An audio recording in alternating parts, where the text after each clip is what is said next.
sa performance task ng EPP. Ngayon po, papakita ko po sa inyo kung paano magsain sa rice cooker.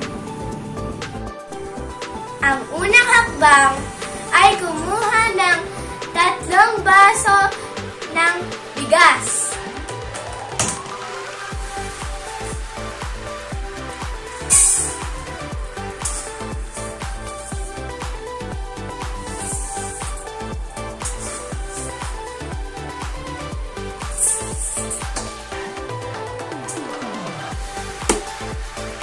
Pangalawang hakbang, hugasan natin ang bigas ng 2 beses.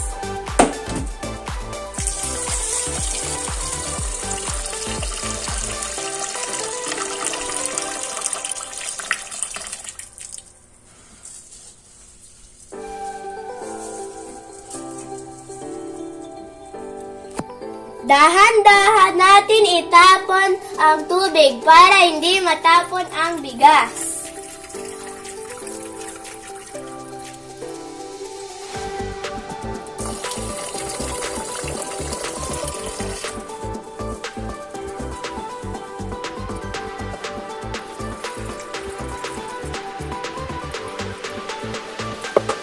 Maglagay ng 4 na tasang tubig.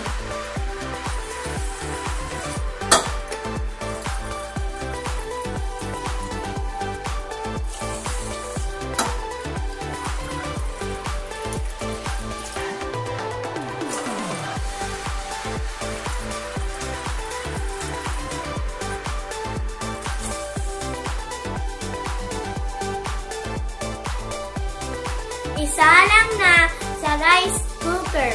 At huwag kalimutan isaksak ang rice cooker at ipindot ang pindutan.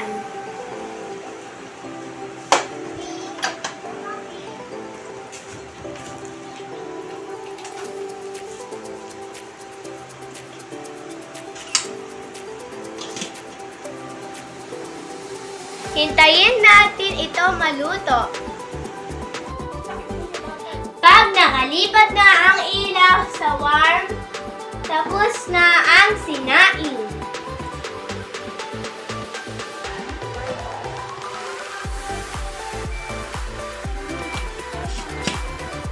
Salamat po sa panonood! Happy eating!